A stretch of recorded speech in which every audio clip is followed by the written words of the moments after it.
It's now time for The Sit Down with Don Tony. The Sit Down, where Don Tony talks one-on-one with his followers. What are you looking at? About the world of pro wrestling, pop culture, and so much more. The Sit Down with Don Tony. And now, your host, Don Tony.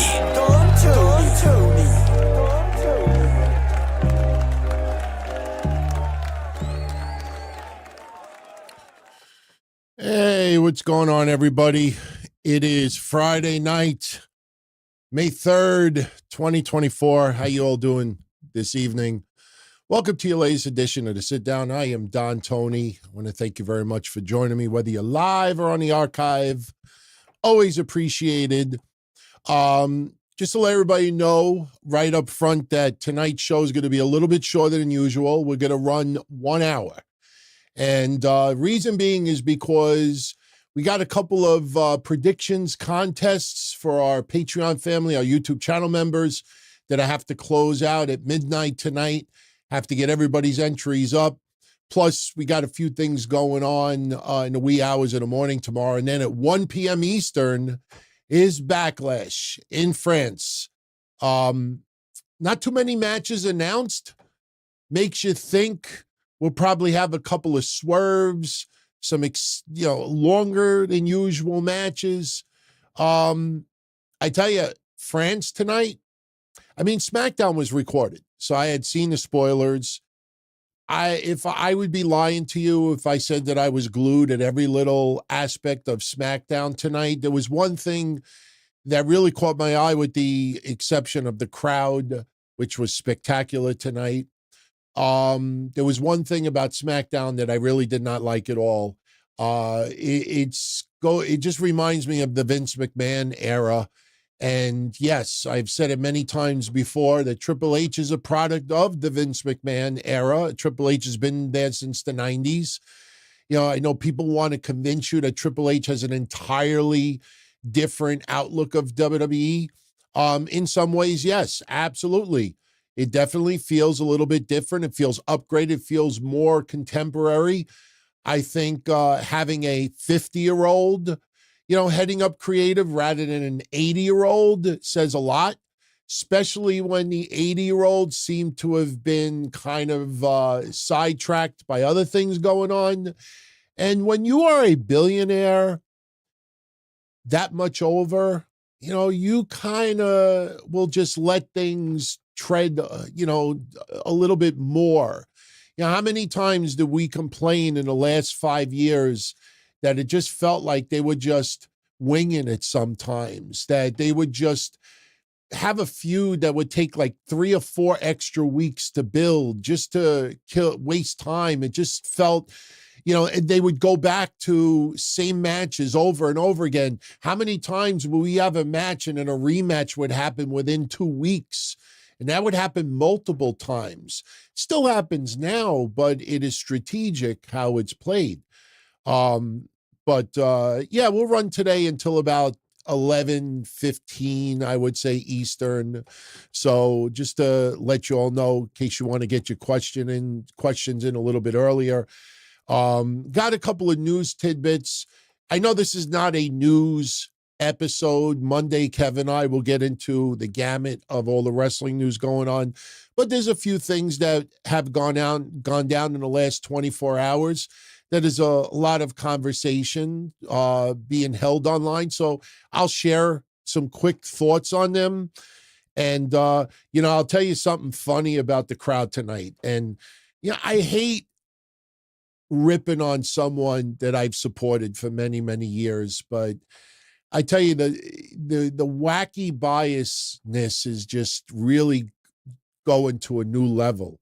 Triple H earlier tonight posted this screenshot, and it's from France, and it is someone who was live and in attendance. And for those that may not know this, when you have iWatches, the Apple Watch, there is a setting that if it's too loud, it'll give you a warning that, the environment is a little bit too loud, that the decibels are too high, and that, if you keep listening. Like if you're blasting music, anybody has an Apple Watch that has a nice booming system in their car, go in your car, roll up the windows and crank the music and watch what happens with your phone. So, but a fan posted a screenshot that the decibel level reached 100 tonight in France. Now, if you search around online, there are other fans who went to WrestleMania that also posted WrestleMania weekend, their Apple Watches and their alerts about decibels. The thing is, though, is that even though WrestleMania's decibels were lower, 92, 93, 95, keep in mind that was an open stadium.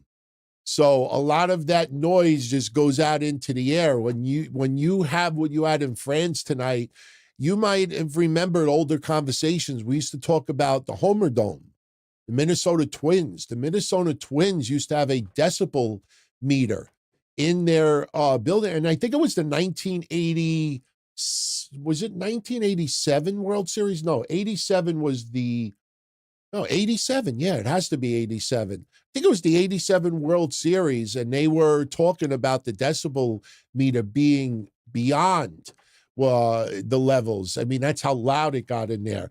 I did a little spoof tonight. I actually made one for AEW. I think I did a pretty damn good job, by the way. If you look at that, and for those that don't speak French, I'll translate it. It said non-noisy environment. The sound decibel reaches 0 decibels. Exposure to this level for just a few minutes could cause drowsiness. So AEW fans, wake the fuck up. The announcement that was on that French fans watch was the opposite of this, saying that it was very noisy. The decibel level reached 100, and even a few minutes at that level could cause damage to your ears, to your ears. But what does this have to do with wackiness? I thought this was a tweet that maybe was posted 2 years ago, 3 years ago. Then I could say, all right, maybe. Even though we were in COVID, maybe I could get it. But, people are commenting about the hot crowds that WWE has been having. And Dave Meltzer responded to someone who was talking about the crowd seeming to be dead, pretty dead in AEW. Dave Meltzer wrote this today, and I quote, "Every city is different, but I generally say AEW crowds are hotter than WWE. AEW's crowds seem more into the match, while WWE usually don't react until several false finishes in which they perceive the matches are about to end. But there have been some weak AEW TV crowds." I don't know what planet he is on sometimes. I get it. But I mean, it's like someone who doesn't accept the fact that their husband or wife is cheating on them, and the person is out and about and they see their spouse making out with someone else, and they still make excuses like it's not happening. Or if you're gaining weight and you go from 210 pounds to 240 pounds to 265 pounds, and people are telling you, hey, you're putting on too much weight, and you sit in a chair and the chair breaks. And then, people like, and then you're like, oh no, the legs were weak in the chair. The chair was broken. I mean, come on. Are we at the point that you just make excuses for everything? I'm just baffled by it. The ratings for AEW came out again for Wednesday. What happened to last week's 8%, because of California and the time, difference for AEW? This week's rating was just as horrible. And I thank Mikey once again for sending me the quarter hours. I'm going to show them to you in a few minutes. And I also have them side by side with last week. It's the same fucking trend. It's the same trend. So we'll get into that a little bit later. But first, before I get into your questions, because that's what tonight is all about, WWE released a bunch of NXT wrestlers today. And I say wrestlers, I don't want to use the term superstars. I'm not trying to be disrespectful, but I get it with Twitter.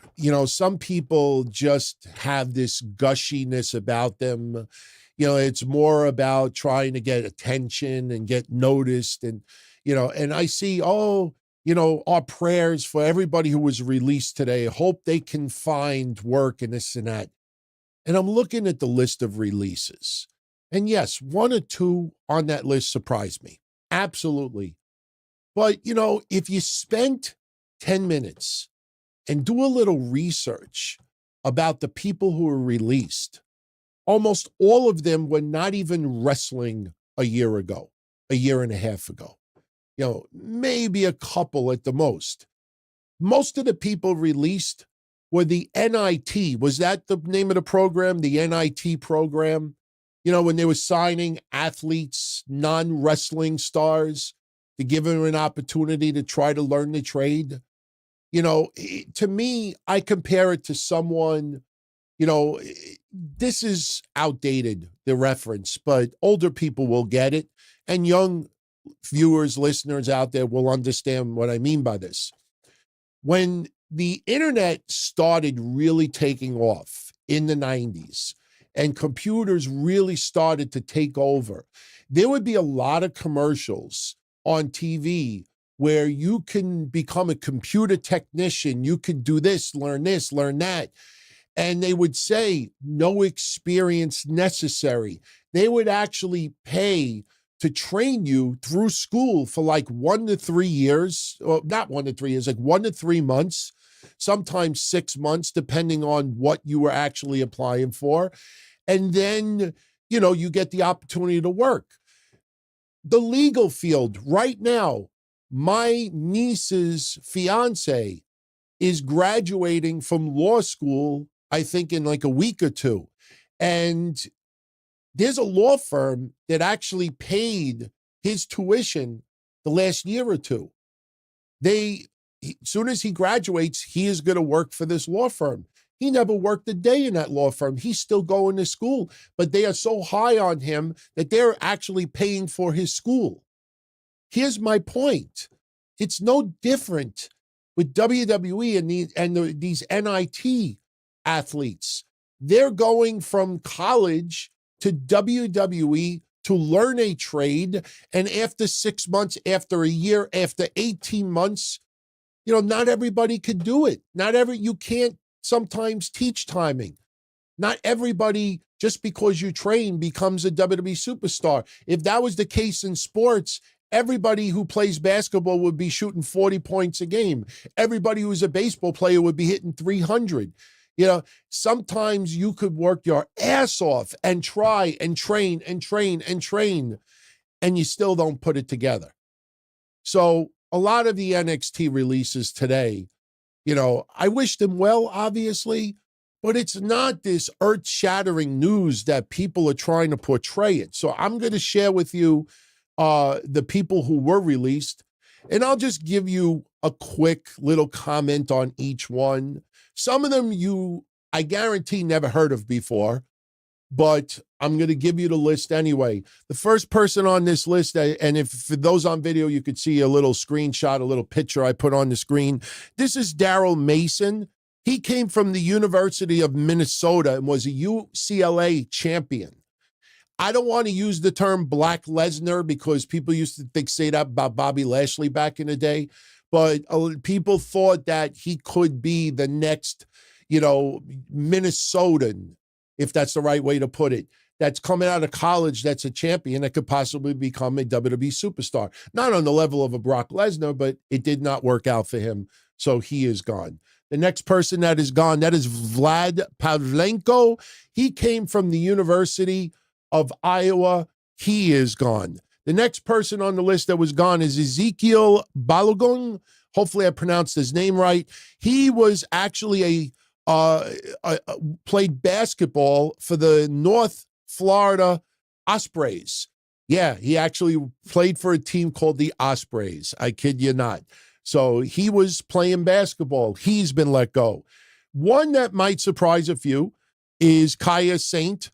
She actually has appeared on some NXT shows for a little while, but, if you look at all the reports, she really had a little bit of a difficult time putting it together. She came from Clemson University. This person might surprise a lot of people. This is Emma Diaz, who was a rugby player and was let go as well. And if I'm correct, she is dating Lexis King, Brian Pillman Jr. I could be wrong on that, but a few people had told me in the past that Emma Diaz is dating Lexis King. She's been let go. Keyshawn LaFleur from the University of Kentucky, he's been let go. Do you see the pattern here? Mostly everybody's the NIT program. Did you see anybody reporting tonight that they were from the NIT program? You know what you saw cut and paste? You saw cut and paste this. They were making the deal like, oh, some of these stars were featured on the special, tape of film that WWE put out, this series on Roku called Next Gen, hosted by John Cena. Yeah, there was a few people in that series, and they didn't work out. But still, nobody bothered to do the research to see that these are mostly people that were not in the wrestling business, that were coming from college. Again, it doesn't belittle them. I mean, if they really want it bad, now they're going to have to do the grind, to do the indie circuit and try to hone their craft. And then if they can actually put it together, WWE could take them back. So just to finish up the list, some of the names now might start seeming a little bit familiar. Trey Bearhill, who was a football player from Tulsa University, he's been let go. Julian Baldy, who was from Valdosta State University, he also played football. He's been let go. Valentina Feroz, that is one person that surprises me. I found it hilarious today. And I know I'm going to tick off a few people, but I found it hilarious today. And if you think I'm making it up, go on social media and just type in her name about the release. There was a boatload of people that were like, oh, I thought she was let go months ago. I thought she left last year. And I laughed and I'm like, you don't even watch NXT, because they're talking about the other white meat, Yulisa Leone. It just goes to show you they know nothing about these people. Yulisa Leone is the one who left last year. That was her tag team partner. She's the one that left last year. But Valentina Feroz is gone. That's a little bit surprising to a lot of people, including me. I have a feeling that maybe she requested a release. Boa, even though it has not been made official yet, somebody who was recently released sends some well wishes his way. People haven't caught on yet because, people just cut and paste from other places. But Boa, I think the writing was on the wall with him. We talked about him very recently when Xia Li was let go. We talked about the gimmick with Boa, and he really hasn't worked out. He's been there too long. It didn't work out.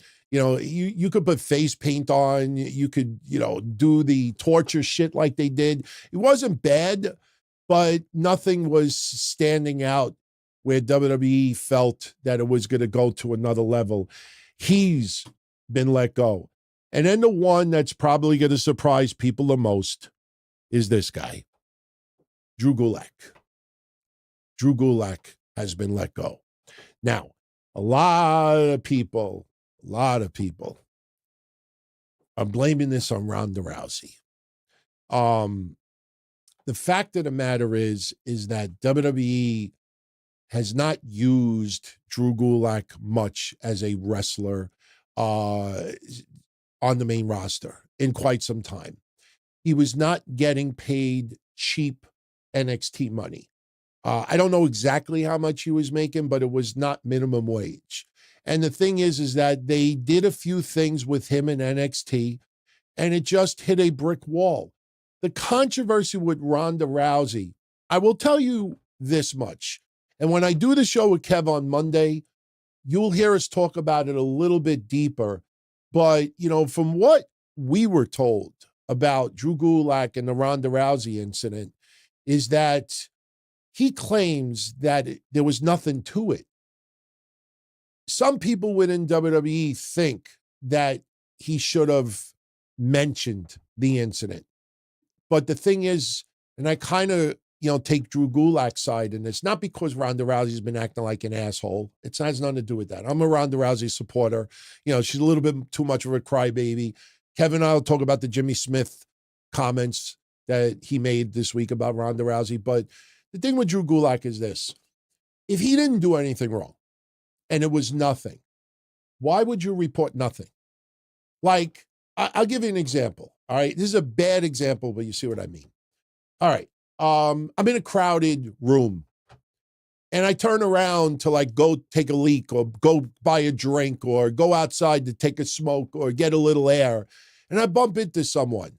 And when I bump into someone, I accidentally hit, a woman's chest, or I bump into somebody's ass. You turn around, excuse me, pardon me, and you bump somebody's ass. All right. If somebody told you the next day, hey, so-and-so filed a complaint, you touched her ass. I'm like, what the fuck are you talking about? Wait, I was going outside. There was a whole bunch of people. Go in a club and try to go from the dance floor to the bar. And you accidentally it's not like you're grinding or anything like that. So why would you report something that was really nothing? Do I think Drew Gulak did nothing? Well, I'll say this. How do you accidentally pull someone's strings from their sweatpants?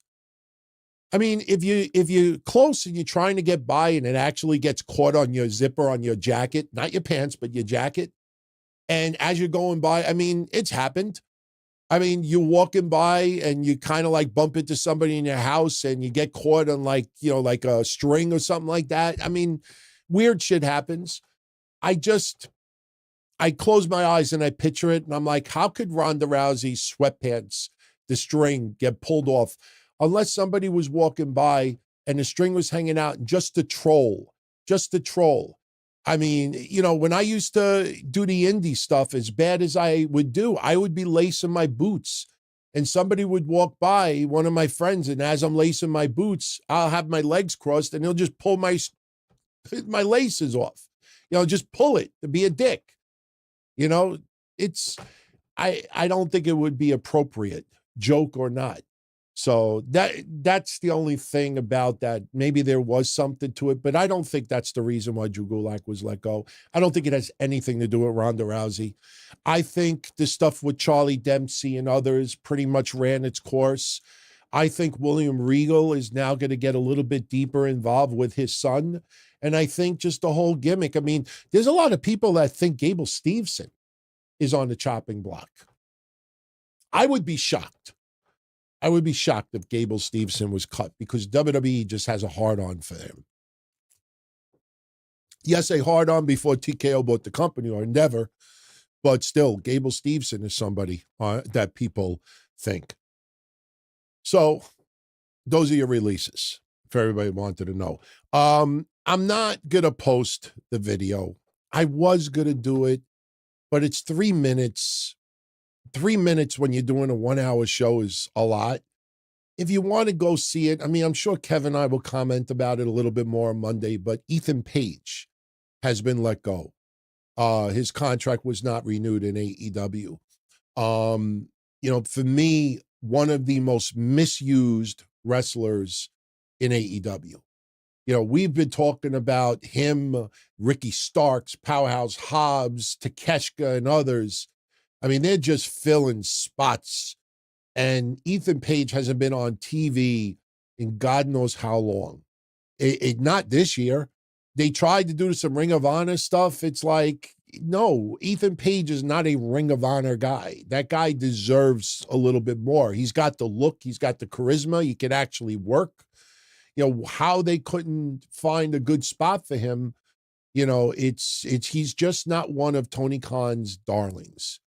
Seriously, he's not one of Tony Khan's darlings.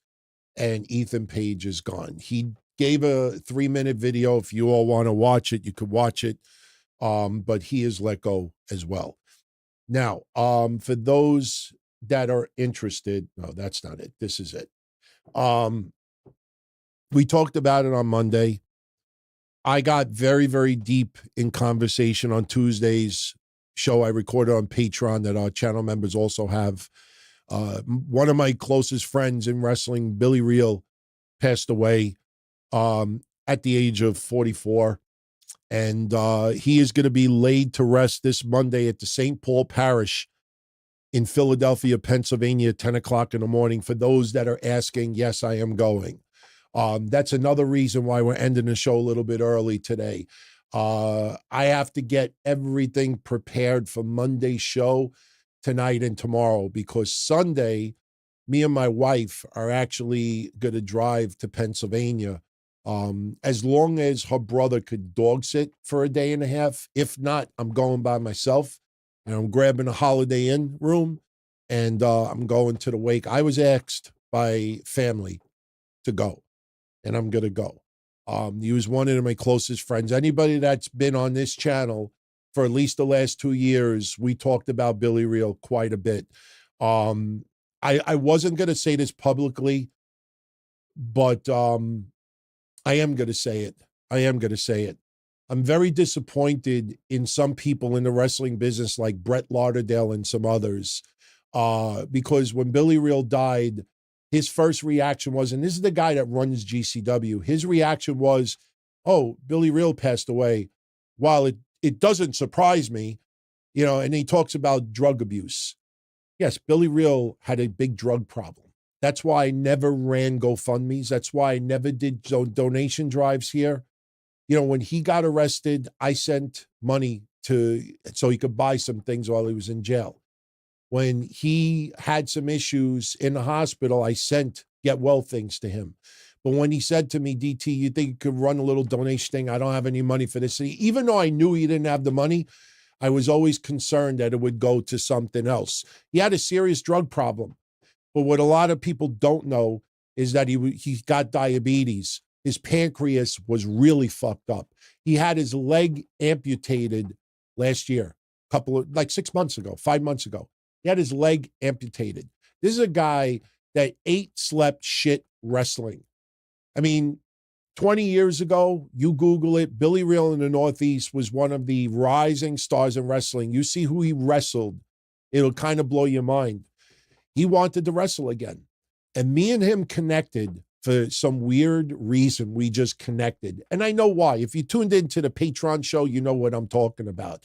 But, when I had to go to the Navy, when I got thrown out of my house in 88, I had the same issues that he had when he got put in jail many years ago. He wrote me a 4.5-page letter, and I read half of it on one of these episodes several years ago. Me, when I had my car accident in 1996, a lot of things that I love doing. I used to love wrestling, trying to actually, become, not a star, but do something, playing softball. And that was all taken away from me. I've told the stories, from my car accident. My friends wanted me to play softball one day, and I sat there, and they're underhand pitching to me, and every ball I'm either missing or I'm grounding out. And me, I'm a guy that used to fucking hit home runs all the time. I actually played a home video here on a Sunday show a couple of years ago, me hitting, if you remember the pink shirt, hitting 3 home runs in one game. That was taken away from me. Him getting his leg amputated, we related on so many things, bad relationships. And the weirdest thing about it, and Kev saw the DMs. Kev saw it. Billy sent me a DM last Thursday or Wednesday night and said, hey, DT, Tone, because he used to call me Tone, could you read this on your show Monday? I'm like, yeah, you all right? And all he wrote back to me was, I love you, brother. And, I didn't think anything more of it because he's done that before. And I read it on Monday's show. Would I have ever thought in a million years he would be dead 4 days later? No, not at all. So, he had a lot of health issues. He was in a coma for a couple of days last year, had a horrible infection. A couple of his fingers almost got amputated. he had a shitload of medical issues. I'm not going to say on publicly what was the cause of death. If the family wants to release that, they can. But, when they reached out to me and said, he always talked about you, it would be great if you could come. And I said, yeah, absolutely. So I'm going to be going. So if anybody happens to be going, just look out for me, in my gray suit. So I'll be going.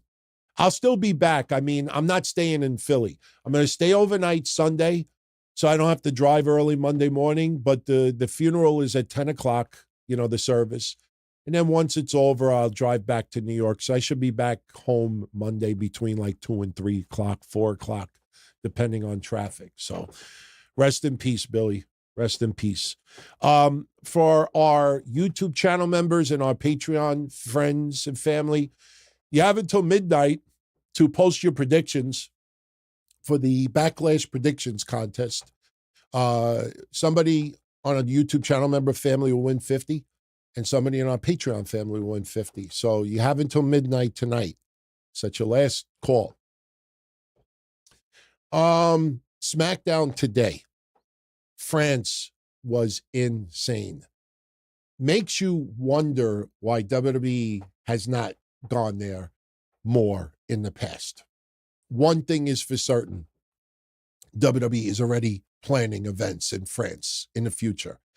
You got to be careful who you follow on social media, who's playing clips of the Backlash, meet, if you want to call it that, the rally that took place earlier today, because some very deceiving people out there that don't like WWE too much or don't like Cody Rhodes too much are posting a video of like tens of thousands of fans that were there today, and they're chanting, "Thank you, Roman," to Cody, and they're playing it off that the fans were trolling Cody Rhodes.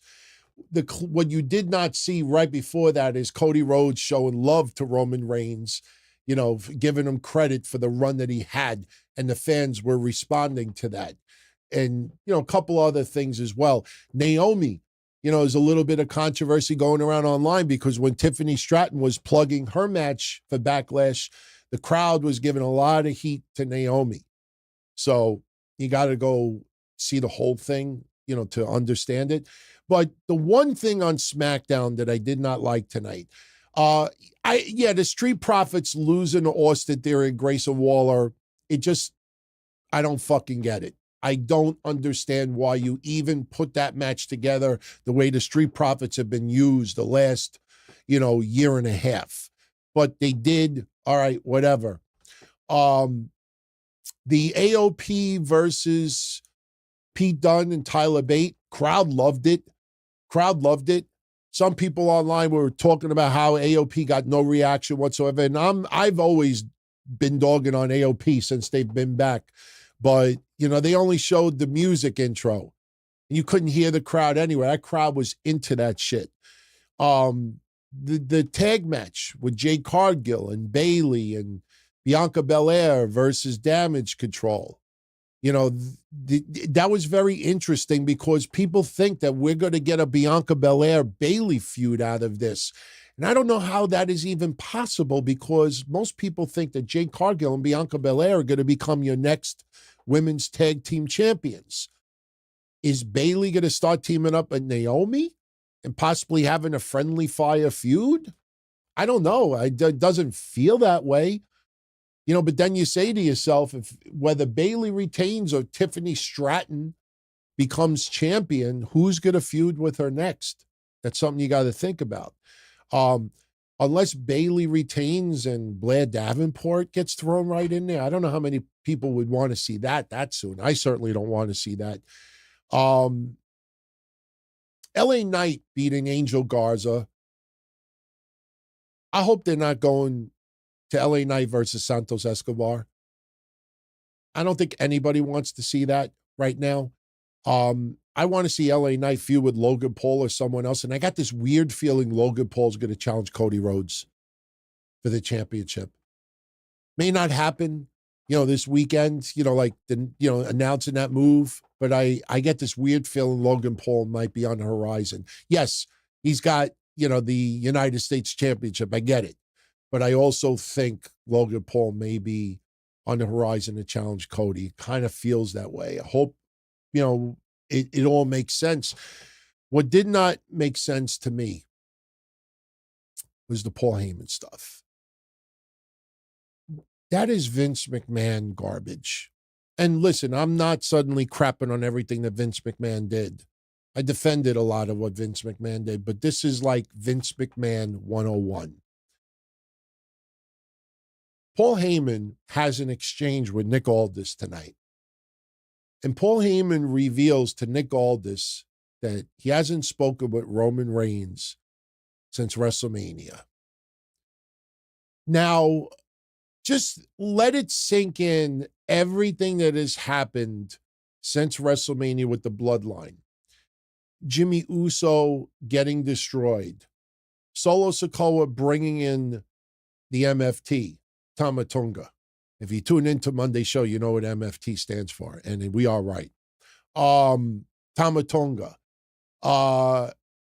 Roman Reigns did not actually pull himself out of the draft. Paul Heyman did. Because Paul Heyman doesn't want Roman to go through all this chaos right now. All this is happening. And Roman Reigns, the tribal chief, the person who's been the cornerstone for WWE the last bunch of years, the person who is heavily responsible for making wrestling cool again, the person who put in all of that time to become one of the longest reigning WWE champions in recent history. And we're supposed to believe a storyline that Roman Reigns never called Paul Heyman since WrestleMania. And let me go one step further with this. Even if Paul Heyman turned his phone off, even if Paul Heyman ignored his calls, in storyline, isn't that as stupid as Rhea Ripley staying home right now? Rhea Ripley is watching the Judgment Day implode right before our very eyes. I didn't even catch it on Monday's Raw. A bunch of you sent it to us after the show was over. I wish you would have showed it to us while we were live. But, there was an interview segment in the back Monday. And if you looked in the back of your picture in the corner, Liv Morgan leaves a dressing room, and a few moments later, Dominic Mysterio leaves the same dressing room. Now, again, this goes back to Vince McMahon's stupidity. You would have somebody do something on TV, and a whole week would go by, and the wrestler who might be the recipient of something negative goes a whole week and acts like they know nothing that's going on. You don't watch the replay. You don't pay attention to social media. You don't see the tens of thousands of tweets talking about it. That was one of the things I hated about Vince McMahon's writing and everything else. Use a little common sense. That's what Triple H has done a great job with. If they see that there is something buzzing online, Pat McAfee will joke about it. Michael Cole will mention it. Corey Graves will mention it. They will mention it in a promo. And now you look at a storyline, the Judgment Day is imploding before our very eyes, and Dominic Mysterio is seen leaving a dressing room with Liv Morgan, and Rhea Ripley just stays home. Just shows pictures and tweets of her watching TV, reading a book. We're supposed to believe that if Paul Heyman went rogue and Solo Sikoa went rogue, Roman Reigns doesn't give a fuck, that he just stays home. I hate that. I fucking hate it. If you actually take a step back and just think, all this is happening and Roman Reigns doesn't take it upon himself to show up. That's why I almost feel within a week or two, hopefully logic could somehow leak into Twitter a little bit, especially because Twitter seems the area that everybody, you ever hear WWE talk about, oh, there's a lot of buzz on Facebook. Oh, there's a lot of buzz on Instagram. Like people will post updates on Instagram, but all the buzz, all the chatter is always on Twitter. It's on X. And with WWE now doing speed on X, congratulations to Ricochet. We all knew Ricochet was winning that. He is the speed champion. I think after a week or two, if enough people use half their brain and start complaining like, why would Roman Reigns in storyline sit home? while all this is going on. I think WWE in the next week or two will have to announce that Roman Reigns is going to return, making appear. And then we'll see Paul Heyman go, I guarantee you, I think that'll happen. So, but I hated that with SmackDown. I freaking hated it. Did not like that at all. Okay. Something else I got to show you. And I got to thank who sent me this super chat early, because sometimes I like when some people send me stuff early, especially if it requires me to do a little research. Then I could prepare a little bit. Mikey Ravello sent a 10 spot for the show earlier, and he wrote, DT, please talk about Tony Khan's appearance on TMZ with Mojo Rawley.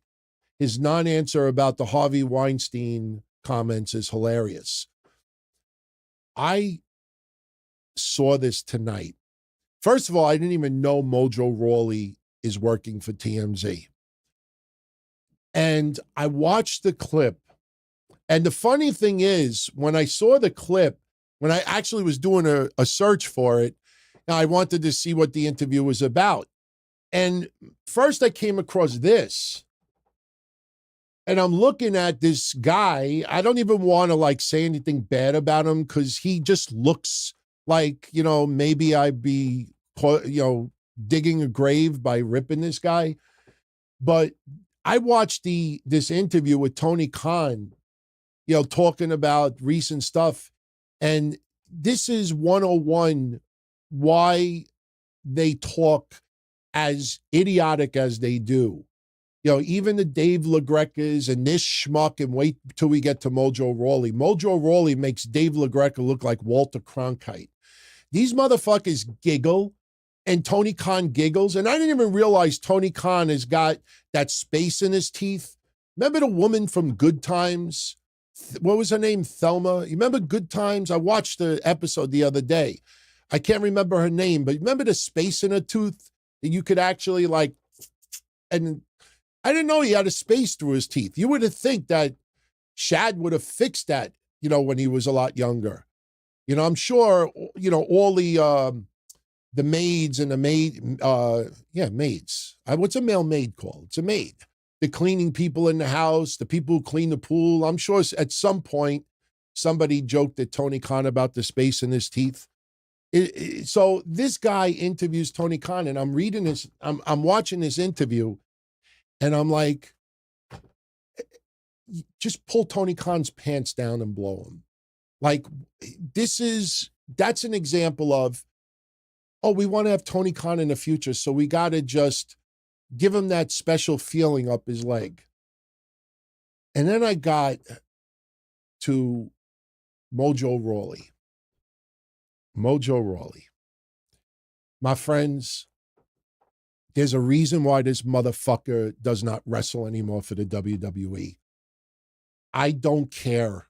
This guy, good athlete. He is a fucking clown. He is worse than anybody I've ever seen doing interviews that has an established name. I've seen goofs, even Roundtable Wrestling Radio, with all due respect to Joey 924, when they had 11 people tuning in and they're interviewing, very big names in wrestling. This guy, seriously, there's a reason why Mojo Rawley is no longer pretty much a star in wrestling. This guy asked Tony Khan about the controversy around the Harvey Weinstein remark. And listen, I get it. Tony Khan gives non-answers. You kind of got to steer him in that direction or stay on point. But what got me, now, obviously I can't play the full video as it happened because I'll get flagged, but I chopped up the video into two little screen boxes. One of the videos you're going to see is just Mojo Rawley's reaction to all of this spin that Tony Khan is doing. First of all, it's a non-answer. He doesn't answer the question of, if he stands by the Harvey Weinstein remark. He just goes on this weird tangent about how awesome AEW is. And look at Mojo Rawley's reaction as Tony Khan is doing this, he is a fucking clown. This is why Kevin and I didn't do interviews back in the day. If we're going to do interviews, we're going to ask honest, legit questions, not gotchas, but we're going to ask legitimate questions. Hey, Tony, do you stand by the Harvey Weinstein comment? Oh, we just had an amazing pay-per-view and Sting just retired. Yeah, but Tony, it was amazing, but, do you stand by those comments? Do you really feel that WWE, especially on the new ownership, TBS and TNT? Yeah, but Tony, what do you think? And then what happens? I'm never coming on ever again. And this is why TMZ is a joke. And this is why Mojo Rawley is a fucking clown. Look at his reaction. It's fucking priceless. And for those in audio only, just listen to Tony Khan's answer and you don't even need to see the video. I'll just give a little spoiler alert for people on audio only. All Mojo Rawley does is sit there and smile and nod his head, and the ultimate fucking clown. And I don't like to curse on these shows like I used to. Ultimate fucking clown. Here's what Mojo Rawley had to say. Let's cue it up. Actually, and you had that interview with NFL Network that certainly made its rounds, talking about the competition and a couple of comparisons. How was the reception after that moving forward? Well, I think that we got tons of coverage for AEW, and I think it is important to say, I think AEW is the best wrestling company in the world in many ways. I think that we have the best wrestlers, the best matches. We've been putting on the best shows. I think the best pay-per-view events this year have been the two AEW events, AEW Dynasty, where we crowned the new world champion, Swerve Strickland. Unfortunately, maybe new tag team champions, the Young Bucks, and the return of Jack Perry. And we had one of the greatest wrestling matches I've ever seen, Will Ospreay versus Bryan Danielson. Again, Bryan Danielson, somebody you know very well, Mojo, one of the greatest wrestlers ever. And then the prior pay-per-view had so many great matches. See those pearly Bryan whites. Danielson versus Eddie Kingston. FTR versus Claudio Castagnoli and Jon Moxley. Will Ospreay versus Takeshita. Look at this goof. So many great matches up and down the card. And then, of course, Sting's retirement. And to me, it's the greatest thing I've ever been a part of in my life, let alone pro wrestling. And to say that we gave Sting such a great send-off, it was one of the greatest moments, I think, ever in wrestling, to see Sting go out on top. He was undefeated in AEW. He won every match. And Sting and Darby Allin, who's over my right shoulder right now, they're the world tag team champions for life. They were not only just a great team, a great partnership in the ring, but also a great collaboration outside the ring too. They're brothers for life. And we were able to give Sting a tribute before the match. And then he and Darby went out and wrestled one of the greatest matches ever against the Young Bucks. And I think it is the greatest send-off in professional wrestling.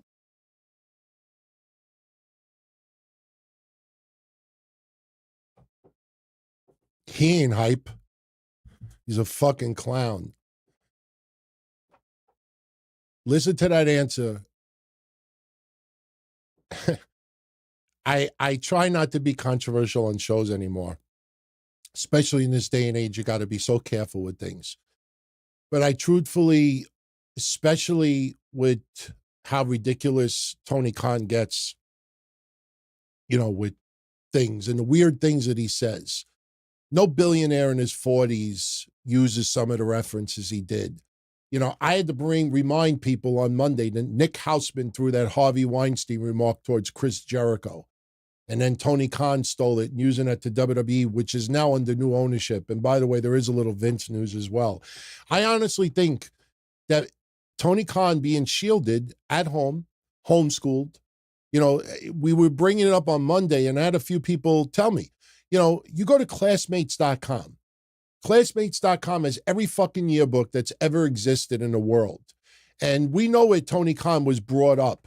And nobody could find a yearbook picture of Tony Khan. Nobody could even do any little bit of due diligence or an IntelliSearch and find out what school he graduated from. I think this guy was homeschooled. I think this guy has been shielded. And I also think that this guy is so immature because of the way he was brought up. I don't know if it's a medical condition, and I just feel like Tony Khan, Shad Khan, gave him this, to keep him happy and to let him enjoy himself and, let him just do what he does because he's special.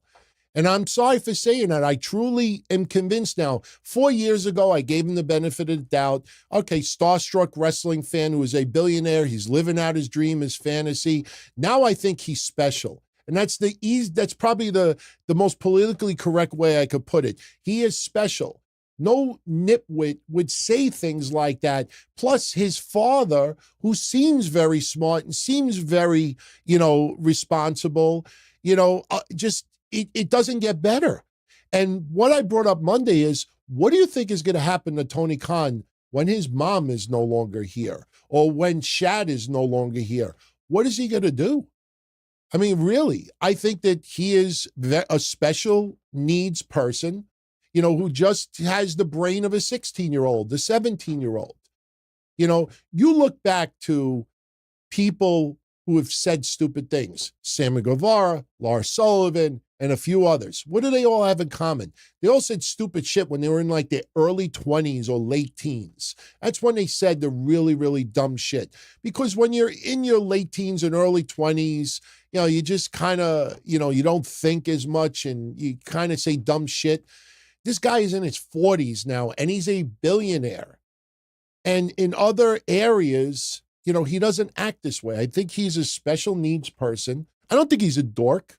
It's not a dork. This is someone who has been shielded, who has been homeschooled, who has been coddled, who doesn't know society, doesn't understand society, and he talks like somebody on a message board under a fake name at 19 years old. The Harvey Weinstein, and this is why it's so bad for us wrestling fans. You see ratings in the 6s now and the 7s and the 8s. When we first put this up 3 weeks after Mercedes Moné showed up, I still remember that day. Oh, well, they didn't announce her at Big Business. Are we supposed to ignore they got Okada, they got Jay White, they got Mercedes Moné, they got Deonna Purrazzo, they got Will Ospreay, they got all of these fucking people, and the ratings are lower. And here's the worst part about it. The Young Bucks are only 5 to 10 minutes of a 2-hour show. Tony Khan, as bad as the segment was, is 3 or 4 minutes of the show. It's not like it's a quarter of the show. You're talking about this much time, and I'm going to show you the ratings. This was the ratings for May 1. And once again, that Big Bang lead-in is not inflating those numbers. And people are like, oh, well, the Big Bang lead-in. You got to depend on the Big Bang lead-in and no overrun. That's when you know that there is a huge problem. And I want to show you all side by side. All right. Now, on video only, people are going to get a little confused with this, but I have the actual quarters, and I just want to show everyone a couple little things if you take notice. Even with California now on regular time, the Big Bang lead-in was almost identical of last week. They started 794 last week. This week it was 792. The second quarter dropped 100,000 viewers a week earlier. This time it dropped 76,000. All right, but still, you see the trend. Quarter 3. Last week it stood the same. This week it was almost exactly the same. Last week, quarter 4 went down 30,000 viewers. This week it went down about 15,000 viewers. The big difference between last week and this week is quarter 5. And what's interesting is that last week, quarter 5 was the Young Bucks, Jack Perry backstage, and get a load of this shit, everybody. Jericho. let me go one step ahead.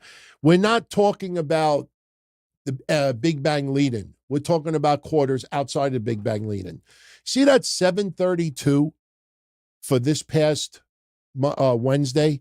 That is Jericho versus Shibata.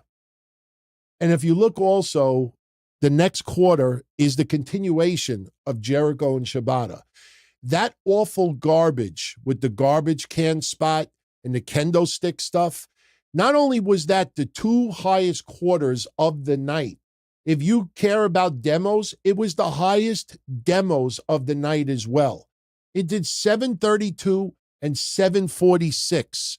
This week, it dropped to 643 when you had Claudio Castagnoli versus Brian Cage. And then you had last week, it dropped to 629, which was the AEW International title #1 contenders match that Ospreay won. And if you look at the close, last week it was 657. And then this week it closed at 688. So if you see the trends, they're very similar. They're very similar to last week. And, again, you see the excuses being thrown out there. And remember, look at all the names that have been signed. And the ratings are as bad as they are. So I just wanted to share that because I know that was a big topic of conversation. Johnny Ace, John Laurinaitis. Remember Johnny the Rat? I'm a victim too. Johnny the Rat. Well, Johnny the Rat is now going along with Mr. McMahon, Vince McMahon's defense. Last week, we talked in detail about Vince McMahon's response to Janel Grant's accusations. John Laurinaitis, through his lawyers this week, said, and I quote, let me find it. Here it is. Mr. Laurinaitis corroborates Mr. McMahon in publicly declaring that Miss Grant's allegations of sexual abuse and coercion in her complaint are completely unfounded. My client will fight these false allegations together with Mr. McMahon in the proper forum, arbitration. So to make a long story short, Johnny Ace, when the allegations first came out in January, Johnny Ace said this in January. Mr. Laurinaitis denies the allegations in his misguided complaint and will be vigorously defended in court, not the media. Like the plaintiff, Mr. Laurinaitis is a victim. In this case, not a predator. The truth will come out. Remember, John Laurinaitis claimed he was a victim like Janel Grant. That he was a victim who followed Vince's demands out of fear and negative consequences. So in January, he accused Vince McMahon of pressuring him. If he didn't bang this broad, if he didn't do what Vince told him to do, you're fired. Now he's fighting side by side with Vince. Unbelievable. Unbelievable. Now, one other thing. Some people are going to spin it to try to make it controversial. It's not. Somebody you might have heard before by the name of Brad Blum. He is allegedly one of the corporate officers that were unnamed in the lawsuit. He was the chief operating officer of the WWE. He has retired. He gave his resignation about a month ago. It was made public on May 1st. And he is no longer in the WWE. This is once again TKO merging the two companies together, and Brad Blum really was not needed anymore. That spot was no longer needed. Brad Blum stepped down. He was with the WWE since 2006, and, chief operating officer, that's a pretty big deal. But, when you get under new ownership, new blood, new eyes, new influx, some people do retire. That woman that retired recently, Sue Atchison, I think her name was, People were trying to make it seem like, like she was, forced out. No, she's in her 70s and she retired. So, all right. So I said we're going to finish this by 11:15. So we have about 10, 15 minutes still. So we'll get into a few other topics of conversation. I'll bring up this because I think this has to do with the thumbnail that I released today. This is from Ronnie. DT, do you really think AEW would do the Undisputed Kingdom versus the Elite as a feud? And what's the status of MJF? MJF had his shoulder surgery, I would say probably about 2 months ago. And, he is on the mend. I don't think he's going to be out for more than maybe another month or two. Yes, AEW is going to milk this that long. Do I think they will do the Undisputed Kingdom versus the Elite? Well, here's the thing. If you saw Dynamite this Wednesday, they're trying to play it off almost like an NWO type deal with, the Young Bucks taking over Dynamite. They have an ironclad contract, so they can't be fired. They can't be suspended. That's their justification. Now, there's one or two ways they could go with this. Tony Khan turns heel, but Tony Khan does not turn heel.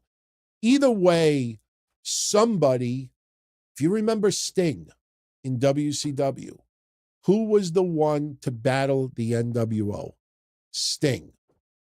Who's going to be AEW's Sting? Who is going to be brought back? I'll give you another one.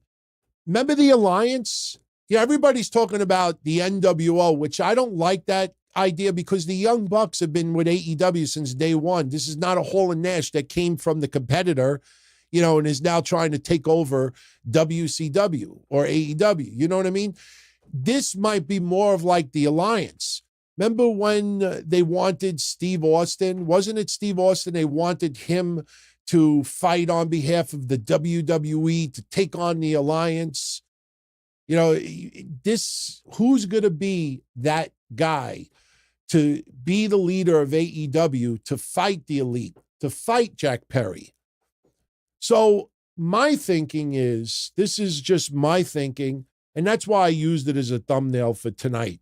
If you look at this, I thought of this immediately.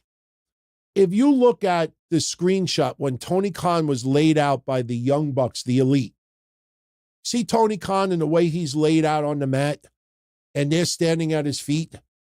The Undisputed Kingdom did the exact same thing to MJF.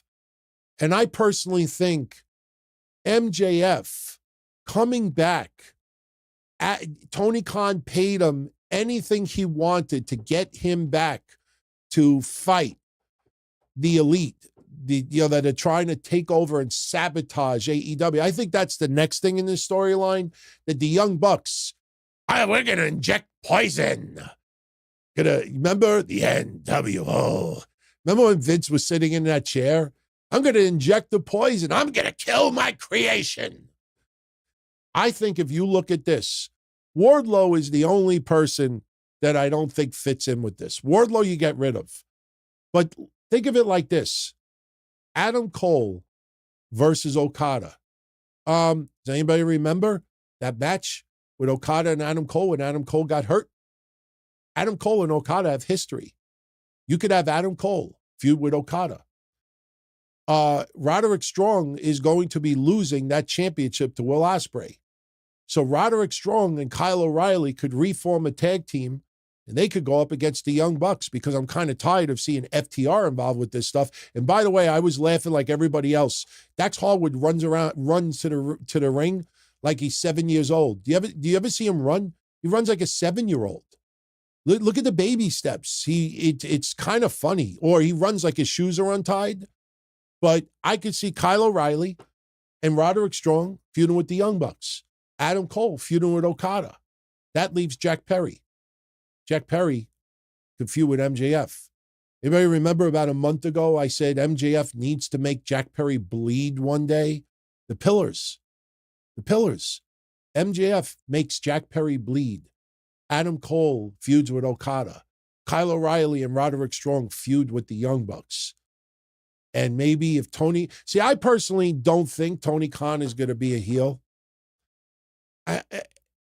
Being a heel is the most logical way to go. Tony Khan could say, I wasn't really hurt. Maybe he pulls off the neck brace and we realize that it was all a swerve. I just don't see it because I don't think Tony Khan could pull it off being a heel. I think it would be worse than Dixie Carter. Remember March of 2021 when I put Dixie Carter and I spelled it Kharter? I said Tony Khan is going to be the next Dixie Carter. I think I was right on that one. I think it would be worse than Dixie Carter. That's why I almost feel that Tony Khan loves to be loved. And I think Tony Khan, if he announces that he brought back MJF, he signed MJF to get back AEW, oh, I could see that. I could see that. And for anybody that's going to say, well, remember what Adam Cole did to MJF? Oh, that's so easy. MJF and Adam Cole says, look, I did what you would have done. You were the devil. I was the devil. I did exactly what you would have done. And I think the enemy of my enemy is my friend. I think think of all the skits that Adam Cole and MJF did. They reform. I mean, a lot of people, even though it wasn't a lot of wrestling involved, that was great TV. So you have the Undisputed Kingdom, and Tony Khan ultimately brings back MJF. MJF is the leader. He is the Sting. He is the Stone Cold versus the Alliance or the whoever you want to choose. That's why I came up with that, Ronnie. And, look, maybe I'm thinking a little bit too outside the box. Maybe I'm thinking a little bit too educated with this and AEW is not going to go that route. But that's kind of where I went with it. And it seems like it all fits like a glove. So thank you for that. BTC, you think WWE is going to announce the location of WrestleMania 41 on Saturday? Yes, I do. WWE announced on SmackDown tonight a big announcement is coming Saturday about WrestleMania 41. And all the reports is that the location is likely going to be, drum roll please, Las Vegas. I did not know this. The Undertaker recently on his podcast said that WrestleMania 41 is going to be in Vegas. You think about the press conference, you think about the amount of attention and money they got, and WrestleMania 40 wasn't even in Vegas this year. And you think about you think about all the money that they made, just on that stuff. Oh, WrestleMania 41 in Vegas. Now, a lot of people thought Minnesota. But maybe WrestleMania 42 is in Minnesota. But 41, Vegas is probably going to be the announcement. Dream 101, thank you for the 5 spot. Been listening to a lot of retro shows. Serious question. Can we get a Minority Report reunion? What happened between me and Joey 924?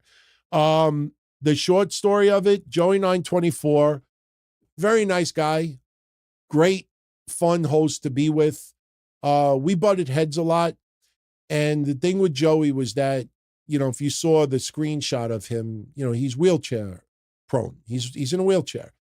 I was friends with Joey. I brought him as my guest to two XPW events. And one, he got to meet everybody. Everybody on the card hung out with Candido, God rest his soul. Anybody ever talks to Joey, he'll tell you. He was my guest in Philly. And he sat front row for the events. We had a falling out towards the end.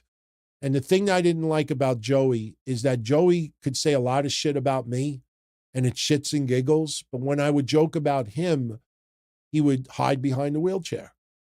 How could you talk to somebody who's disabled like that? How could you talk to somebody who's in a wheelchair? And if you remember, I don't know if you've heard this episode yet, but The Sopranos had come out at that time. And I played the Sopranos song. If anybody remember the song, Gonna Get My Gun, whatever it is, I played it on the show. He actually almost called the cops because he thought that I was saying that I was going to get a gun and do something to him. And I'm like, what the fuck is wrong with you? So we had a big falling out. So, yeah. We have tons of retro shows on Patreon, and we started putting it for our made men and women on YouTube. But yeah, I haven't talked to him since 2008 or 7. It's been that long, but I don't know if he's a wrestling fan still. If anybody by happenstance talks to Joey still, you could run it across him and say, look, if he ever wants to come on and do a little reunion show, I know Kev would do it. Little Minority Report reunion. I'm open for it. Listen, the DT here is not the same DT from 17 years ago, 16 years ago. Hell, I'm not even the same guy from 6 years ago. You get older, you get health scares, you get married, you get some responsibilities, you get, kind of changes you a little bit. So, there's no ill will here. But yeah, why not? I would do it. All right. Something else I want to, before we finish up with questions. So we're going to start wrapping this up. We'll go to 11:30 instead of 11:15. I know some people are like, you said you ended early. We'll do 11:30. We'll do 11:30. WWE did another teaser tonight. And this was the strongest teaser for Taylor Rotunda. Now, if you did not see SmackDown tonight, they put a QR code up right at the AJ Styles Cody Rhodes segment. And when you clicked on the QR code, it brought you to a video.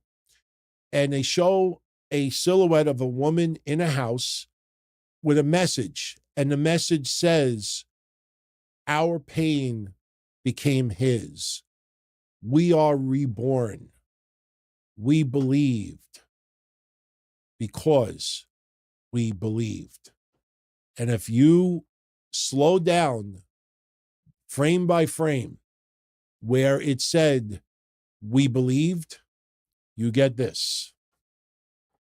For those on video, you look at your screen. For everybody else, you go to Twitter and just search the QR code from tonight's SmackDown. If you slow it down frame by frame, you actually see the O and the E spliced together. Remember when Bo Dallas used to do Bolieve? So that is the strongest teaser to Bo Dallas, returning, Taylor Rotunda doing a new gimmick in tribute to Bray Wyatt and the Wyatt family. Now, it is going to be a faction. I think we all knew that already. But there's something else that you should be aware of. Number one, WWE did sign Erick Rowan. Erick Rowan is returning. Erick Rowan is expected to be in this group with Taylor Rotunda. Braun Strowman most likely will not. WWE feels Braun Strowman is bigger than the faction. And I think Kevin and I talked about that on Monday. I think we all agree on that. Yeah, we would like Braun for nostalgic purposes to be in a Wyatt family, recreation, reincarnation. But Braun Strowman is bigger than that. I mean, even though it would be cool to see the Shield maybe reunite for a night, but Seth Rollins is a single superstar now. Roman Reigns is a single superstar, and so is Jon Moxley. Triple H. You want to reunite with D-Generation X for a night with X-Pac and Billy Gunn and the Road Dogg and Shawn Michaels? Yeah. But at the end of the day, Triple H, biggest star. I'm talking about, 15 years ago. Same thing with Braun Strowman. Braun Strowman is not on the level of a Triple H, but Braun Strowman is bigger on the food chain now. So Braun Strowman not being in this faction makes sense to me.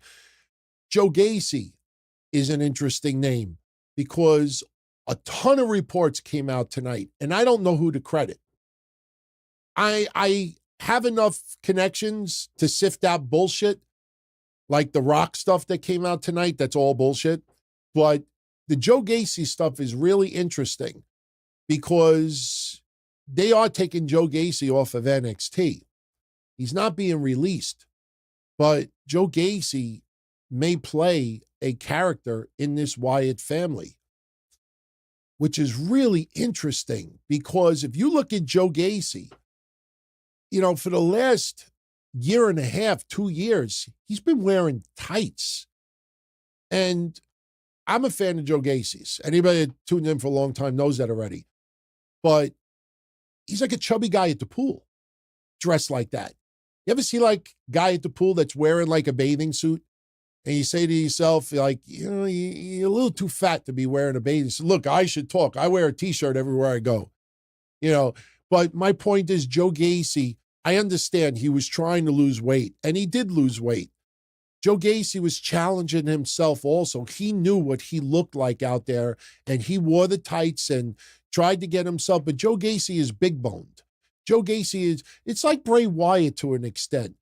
I'm not comparing their abilities, but Bray Wyatt was always a big-bone guy. Bray Wyatt was never going to be a stick. Bray Wyatt was always chunky.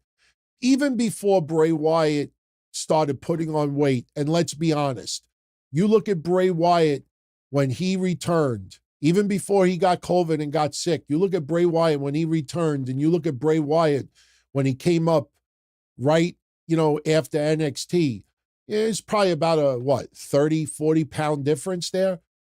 Some people won't admit that, but it is true. Bray Wyatt was a big boy. He was always a big boy. And I'm not criticizing that. Me, I'll always be a big boy. I mean, I used to weigh 365. Now I weigh about, 263, 265. Even if I go down to 235, I'll still look like a big bone guy. Joe Gacy, it's going to be really interesting to see what they make him look like. That's going to be the thing. If you remember when he was wearing the sunglasses and the button-down shirt, that outfit, that might be somewhat of where this faction may be going. I don't know if it's going to be Cape Fear, Bray Wyatt, Jackson Andrews stuff, if anybody remembers that. I don't think it's going to be that. I don't think anybody wants that, because if he comes out wearing a Hawaiian shirt, people are going to be like, Bray wore it better. He's going to have to come out dressed differently, and I don't think Monster is the way to go. It feels like a cult. It certainly feels like a cult. What that cult looks like? Oh, yeah, the button-down shirt was hell of a lot better. Hell of a lot better. All right. Let's finish up with some questions. Shout out to DeMarcus Lewis. Thank you for the 5-spot, DeMarcus. What was the first wrestling shirt I ever bought? What was the last? Oh, that's easy. Roddy Piper hot rod shirt. First one I ever had. Oh, shit. I don't have it here, but I used to have it in the back. I have an authentic hot rod Roddy Piper shirt from 1984, I think. It's worth a lot of money, too. It's one of the very few wrestling shirts that I have kept. Next Friday, I'll show you on the show. I was going to wear it one day, but I think it's a size large I think it was a size large. I think it would look a little too small on me. In fact, I think it is a large, because I was going to give it to MJF. True story. I was going to give it to him as a gift because he is a huge fan of Roddy Piper. I thought he would get a kick out of having an authentic, real Roddy Piper shirt from 1984. But might even be a size medium. This is not a shirt I bought from a WWF stand. This is actual Roddy Piper shirt, one of his. So that's the first shirt that I ever got. The one I have now is not the one I bought in 84. But that's the first shirt I got. Hulkamania is probably the second shirt I got. The last shirt I bought, it was a tribute shirt. No. Swerve. It was Swerve Strickland and Prince Nana. I wore it on the show. Didn't I wear it last week? Oh, no, it was a week before, because I was rooting for Prince Nana and Swerve Strickland. That was the last shirt I bought, was that shirt. By the way, ridiculous what they've done to Swerve Strickland in 2 weeks. I know people don't want to admit it.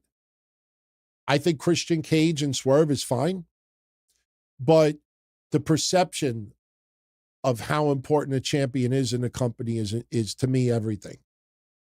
Instead of celebrating, you didn't need balloons, but instead of celebrating and make it feel like it's a big fucking deal that Swerve Strickland made history and is the most important champion in AEW, you had Moxley, main event Dynamite, defending the IWGP Championship. I mean, if you're going to be truth to yourself, that should give you an idea of what Tony Khan and AEW thinks about their titles and how they're meaningful. I mean, a Japanese championship is more important because they want to appease New Japan. The TBS and TNT championships feel more important because they want to please the networks. You know, Swerve wins this championship. It's a big fucking deal for fans. It's history. And Moxley is main eventing Dynamite, defending the IWGP championship. That's another reason why I can't get into this stuff. You know, Meltzer said recently that for a lot of people, AEW became uncool. Yeah, it came really fucking uncool. There's so many different reasons behind it. It's become uncool. And the edgier they try to get, the more ridiculous it sounds. You know, I mean, you hear Tony Storm make jokes about Cody and Brandy and talking about Nikki Bella and scented candle pussy. And I'm like, you know, she's has a fun gimmick, but that doesn't impress me at all. That looks ridiculous. When you see Max Caster now, you know, and you see some of the promos that he's cutting to try to be edgy, you know, it doesn't work. And then you have Adam Copeland come out there and put a rah-rah speech, and then you get this stuff afterwards. And the worst part about it, and I really think this is a big deal, you get to understand now that, and I hate to use this person as an example, but he's the one that calls out a lot of people online. Dax Harwood. He gets very upset at people who criticize AEW. And that's good. You want to defend your company. You want to defend the wrestlers there. But the biggest defense that they make is that Tony Khan creates jobs. And that if AEW wasn't in business right now, there'd be a lot of wrestlers out of work. You know, and I'm saying to myself, oh, so all of this stuff is okay then. And then, oh, it's Tony's company. He could do whatever he wants with it. Well, that's fine. I'm a wrestling fan. I could watch whatever I want also. And, you know, like to make it seem like we should all support AEW because they created jobs. I'm not trying to compare Tony Khan to this guy, but if he's going to compare WWE to Harvey Weinstein, I'm going to compare Tony Khan to Donald Trump. And I am not a Trump supporter anymore. Haven't been for years. And stop fucking calling me Republican Party. They call my house every fucking hour. I put them on block. You want to support? And I told them 2 days ago, I said, you keep calling me, I'm going to vote for Biden, even though I don't want to. Really, but seriously, just because you create jobs, it's okay? No, it's not okay. All right. Let's finish up with some more questions. We got 6 minutes left. Don't forget, this Monday, I will be live with Mr. Castle. Where's the preview? There's the preview. DTKC Discord. We may be taking some calls Monday. We got the phone line set up. And by the way, you remember last Friday, my house phone rang at like 11:30 at night or 11 o'clock at night, and I got very nervous because nobody rings my house late at night unless something terrible has happened, like family member calls. And I saw the number. I didn't know who it was. We called it live on the show, and it went to a voicemail. I figured out who it was. It ends up that the new phone number that we have to take calls, 888-844-DTKC. The phone line was open last Friday, and I had it set up on call forwarding to my cell phone, because when we take calls, I'm going to have that number forward to my cell phone. It's going to forward to the mixer so we could take calls. Well, I had my cell phone on Do Not Disturb. When I'm doing a show, I put on Do Not Disturb. I don't want to be disturbed. So because I had the cell phone on Do Not Disturb, any calls to the cell phone bounced to my house.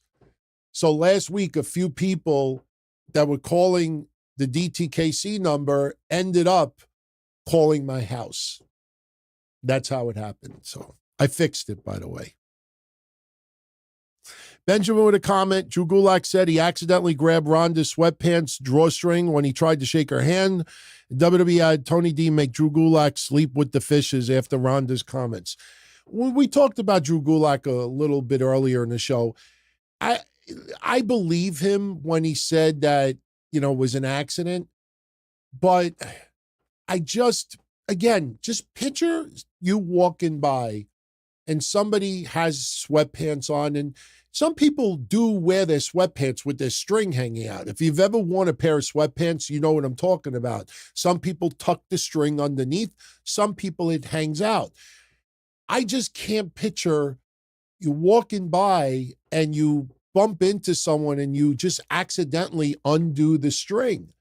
If it gets caught on your article of clothing, and I use a jacket, for example, because that has happened.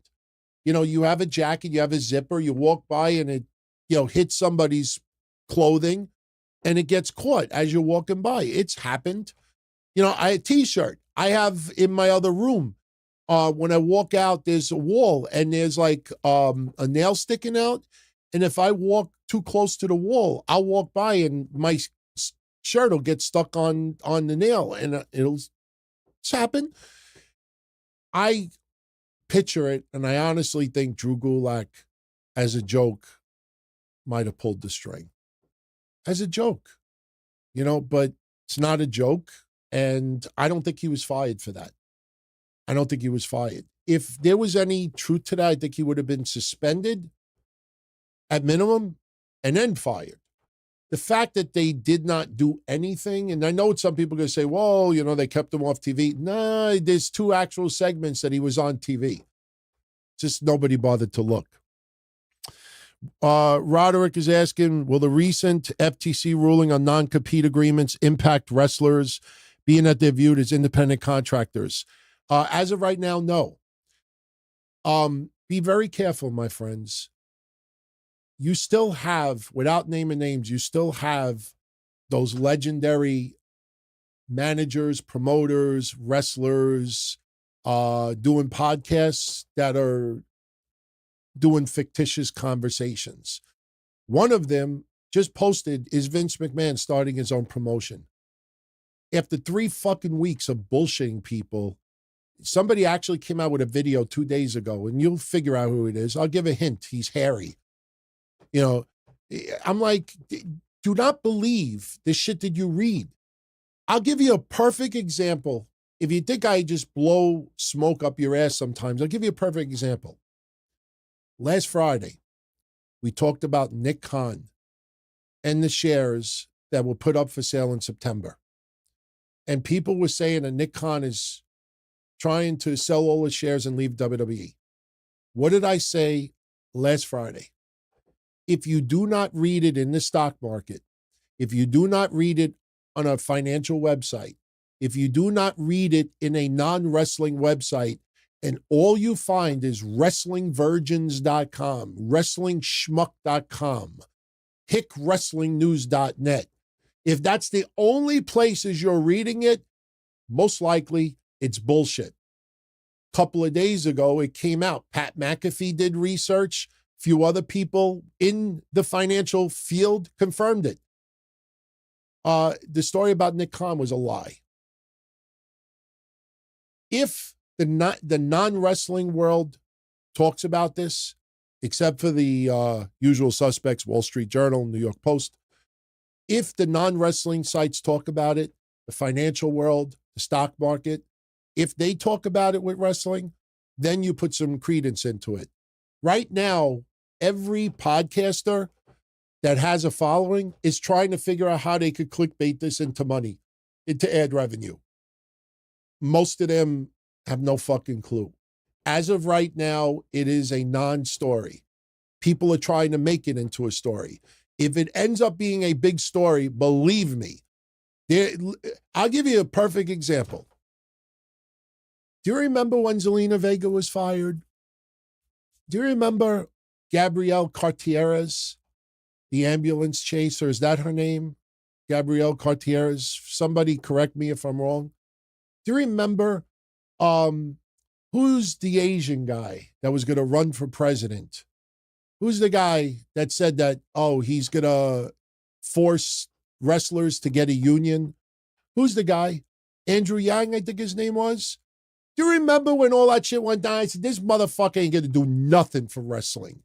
All he wanted to do is get, likes on his ass, get popular. They did nothing for wrestling. I remember Andrew Yang, Gabriella Cartieres, and all these other schmucks. I had a very productive conversation with Zelina Vega today. You fucking liar. None of them did anything for wrestling. If this was a story, you don't think they would be the first people to talk about it? So I'm telling you now, just wait and see if it's talked about in the financial world. If it does, then we'll revisit it.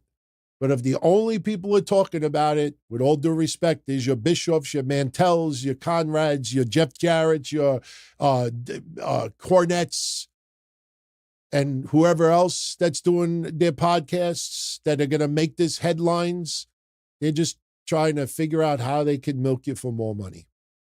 They did it with the Nick Khan. They did it with the Vince McMahon stuff. They did it with all the other stuff, and they'll continue doing it. And good for them, because they keep making money and they keep talking out of their ass, and people keep falling for it. All right. Kevin asks, what would I have to do as a basic, sensible wrestling fan to get Tony Khan and AEW to properly respect the Don, Tony, and Kevin Castle show? They don't disrespect the show. I mean, look, as much as I criticize Tony Khan, I offer suggestions on how to make things better. It's very easy to just say, they suck, this is awful, this is stupid, this is ridiculous. I talk about, maybe Jack Perry could turn chicken shit into chicken salad. I talked about how maybe you could fix this. We just talked about the Undisputed Kingdom and MJF, aligning and to take down the Elite, which is not going to happen for a few months. It ain't happening now. But, I try to offer ideas to make things a little bit better. It's not about disrespect. No one there disrespects me. I have people who I'm friendly with. Some people I worked wrestling shows with 15 years ago that work behind the scenes. I talk to people there. There's no issue there. I don't need acknowledgement. I'm not even asking for acknowledgement. Nobody disses me there. Nobody disses Kev there either. No, there's no disrespect there. So none. All right. 3 more questions and we are going to jet for tonight. And again, your last chance if you want to be part of that contest. As soon as the show's over, I'm going to be putting entries up. So once those entries up, it's over. Tristan is asking what I think of Nexus. I like the original. I like the original idea. Interesting when Daniel Bryan got suspended for choking Justin Roberts with the tie. But you got to remember it was still very, very close to the Benoit tragedy. But the new Nexus, CM Punk with it was okay. John Cena with it, I hated that. When they destroyed John Cena, that was good. But when they had him, didn't he team with David Otunga? Didn't they win the tag titles? It jumped the shark after a while. But the original Nexus, I enjoyed it. I thought it was good.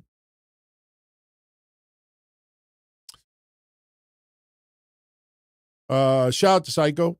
Have a good weekend, my friend. Isaiah's asking, is it a good idea to have Cody on SmackDown and not defend the title on Raw, which is incredibly stacked right now after the draft? Cody's not going to defend it on Raw. Cody is a SmackDown guy.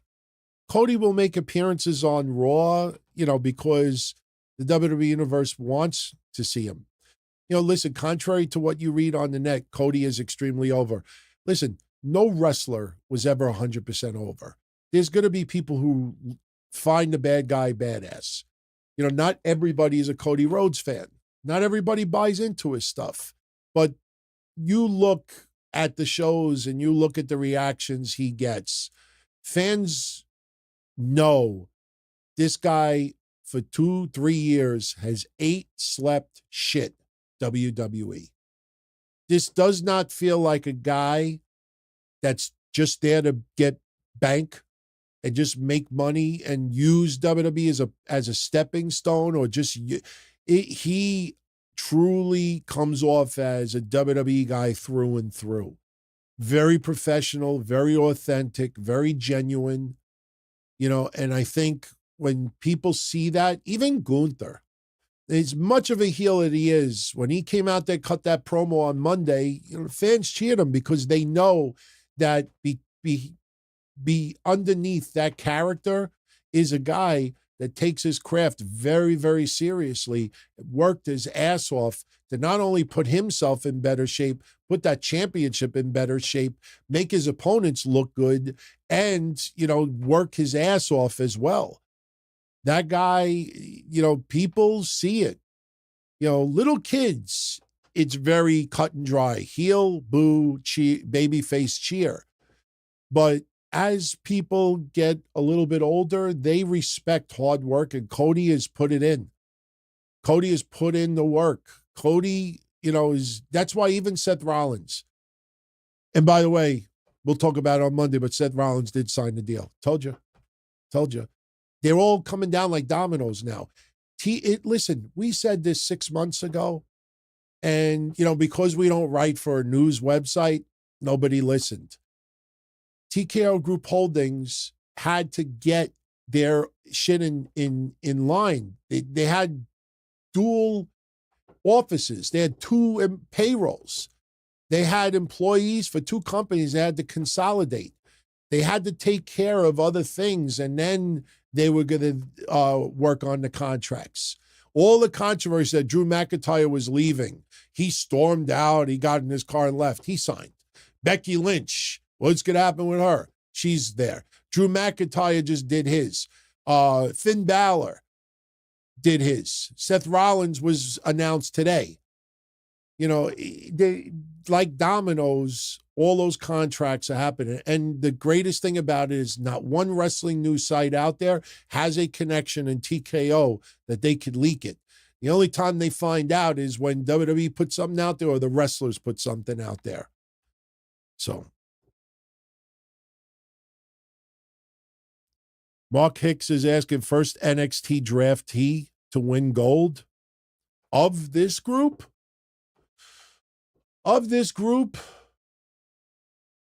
Wait, we had Lyra, we had Ilya, we had Blair Davenport. Wow. I don't think it's Blair Davenport. I would say Ilya. The problem is there's a lot of people that are in line before Ilya. I'm going to... Lyra? Man, Braun Breaker's been on the roster. So if you want to include Braun Breaker, then I'll go with Braun Breaker. But Braun Breaker has been on SmackDown for a few months now. And, all right, I'll go with Braun Breaker. If we're going to include Braun, yeah. And before Melo, too. Melo ain't getting the championship yet. We'll go with Braun. I like that one. I think Braun absolutely before everyone else. WWE knows what they got with Braun Breaker. And they're going to take their time. I don't think they'll take as much time as LA Knight, but they're going to take their time with Braun. And when he wins a championship, it's going to mean something. So, all right, 2 more questions. And we're going to jet. Let's see. Let's make them good. I've been done with the dirt sheets for a very long time. They are so desperate. It's gotten desperate. You see it. You see, look at the stuff that came out about The Rock and Roman Reigns the last couple of days. You know, you look at that and you just say to yourself, why? Why is that even put out there? Anything to draw up attention. I have no idea who will be Cody Rhodes right now. It is too early to even predict that. Cody Rhodes will keep that championship for a little while because they're not going to want us to compare it to the Dusty reigns. Dusty's reigns were short, some incredibly short. Dusty Rhodes is not known to be a world champion for long periods of time. Cody Rhodes, it's a little different, especially when you follow Roman Reigns. You end his streak, you know, his reign, and then you drop it in 6 months. People will be like, what the fuck? You know, you should have kept it on Roman. If Cody lost it fast, you would have so many people, oh, you should have just kept it on Roman. He would have passed Hulk Hogan by now. I mark my words. Mark my words. You'll see people writing that. Why? Because WWE can't figure out, how do we keep Cody on an elite level? Cody is great. Cody is going to have a banger with AJ Styles. But then what? Then what? You almost feel like Logan Paul, almost by default, has to be in that mix in the next couple of months. Anybody else? Who would you put up there? You know, other than a Roman Reigns rematch. You know, you don't want Cody Rhodes' reign to feel predictable. You know, it was one of the problems with some other champions, you know, when you know that person's going to keep the belt every single time, you know, unless there's another reason why you're so into the person. The Bloodline was cool. That's why we tolerated all the shit with Roman Reigns. Cody Rhodes, that'll get old fast, and you will, mark my words, you will see a lot of people. Kevin and I said it in the predictions for WrestleMania. The first line in our prediction was hashtag we want Roman. The first prediction we made was that as soon as Roman loses that belt, WWE is going to start that campaign. We want Roman. We want Roman. And they're going to do that. So when Roman comes back, it's going to blow the roof off the building. Hook, line, and sinker. Exactly the way we said it. You look at this, you understand why I say what I say. All right, last one for tonight. Jag is asking, does LA Knight need a King of the Ring win or a Money in the Bank win to get some type of title before the Heat Death of the Universe? Heat Death of the Universe. It's not like a Star Wars thing. LA Knight, I still think, is going to be the one to dethrone Logan Paul. I do. I don't think he needs to win King of the Ring. A lot of people think Gunther should win King of the Ring. Money in the Bank is a possibility. But the thing is, LA Knight going to be a world champion? I don't see that. LA Knight's not going to cash in the briefcase to win the United States title. I think people would call that stupid. So I don't think LA Knight needs King of the Ring or Money in the Bank to win a championship. I think LA Knight has to cross paths with Logan Paul, and I think he will be the one to dethrone Logan Paul. I think he will. So I'm going with neither. I think Gunther is the favorite to win King of the Ring. And then Money in the Bank, we have to see who other participants are. The King of the Ring tournament and the Queen of the Ring tournament starts next week. So we will have the brackets in the next day or two. We'll get the opening brackets, and then we'll see everybody that's officially in. But right now, my pick is Gunther. Queen of the Ring, I'm not sure yet. I have to see who's going to be in Queen of the Ring. All right, everybody. I am out of here. I want to thank you very much for joining me this Friday night. Enjoy your weekend. Enjoy Backlash. Just a reminder, once again, for anybody that's seen this before, Saturday, the 4th of May, Backlash starts at 1 p.m. Eastern, and because it is in France. If that crowd is like today, this is going to be a fun pay-per-view. There's obviously some questions. Will Jimmy Uso appear? Will Jacob Fatu appear? I'm not sure about either one. I think France might be the perfect play. If you're going to have Jacob Fatu, I keep mixing them up. You have Jacob Fatu debut, France might be the perfect place. Because the way that crowd reacted to everything tonight, they would make Jacob Fatu even bigger than what the casual WWE fan would know of him. But I'm not sure. My big question is, do they go off the air with Cody holding the title in the air and the crowd, serenading him? Or does somebody show up and attack him? I get this weird feeling that somebody's going to show up and attack him to immediately shift away from AJ Styles. Because look, AJ Styles has no chance of winning. So if it's a very predictable win, even if the match is good, it's kind of, uneventful. So you almost feel like somebody at the very end has to attack Cody just to get that, thought off of the fact that he just wrestled AJ Styles in a very predictable outcome. But, with so very few matches announced, there's obviously going to be some shit going down. So we'll see what happens. But Kevin and I will recap Backlash on Monday. We will do our regular show as well. We'll see about calls. Calls will be either this Monday or next Monday. It depends on how much we have to talk about Monday. I'll definitely let everybody know, but you can start preparing yourself. It's either going to be this Monday or next Monday for sure. And then we're going to be working on 2 special episodes. They're going to be Q&A related. We might do 1 episode of just calls. We might do an episode of just, Q&A. But we are going to start doing a couple of additional episodes. People have been asking for it. We did one about 6 weeks ago, and everybody loved it, so we'll be doing another one. And we'll have information on that soon. But everybody, again, enjoy your weekend. Much love as always. As I'm looking for my outro video, I see this Mojo Rawley stuff again. Oh, my God. I mean, just ridiculous. Like, that's embarrassing to do an interview like that and just sit there like a goof and he's not answering your questions and you're pretty much just like smiling at him and nodding your head, basically saying like, oh, I can't believe I'm interviewing you and I definitely need you back. So I got to make you feel like it's cake and ice cream and little puppies and, little lamb, like hopping over clouds and, big, beautiful flowers and the ocean is blue. And, it kind of feels like even the media coddles Tony Khan. They really do. And, the ones that don't, he never comes back. I mean, honestly, I'd rather not do an interview than to look like this goof.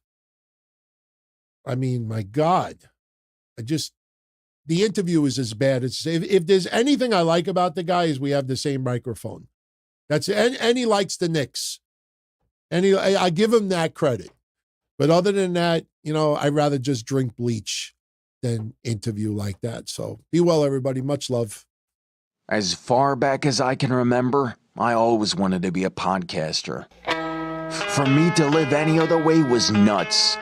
To me, those goody-good people who worked shitty jobs for bum paychecks and took the subway to work every day and worried about their bills were dead. I mean, they were suckers. They had no balls. If I wanted something, I just took it. I ran everything. I paid the bills. I paid the hosts. I even paid the masked maniac. Everybody had their hands out. Everything was for the taking. We always called each other good fellas. You would always hear from somebody. You're gonna like Don Tony. He's all right. He's a good fella. He's one of us. But if you're part of my crew, nobody ever tells you they're gonna get rid of you. It doesn't happen that way. There weren't any arguments or curses like in the movies. See, your haters come with smiles. They come as your friends, the people who've claimed they care the most for your life. And now that's all over. And that's the best part. Today everything is different. There's lots of action. I don't have to wait around for everything like everyone else. Oh, I didn't get the vaccine?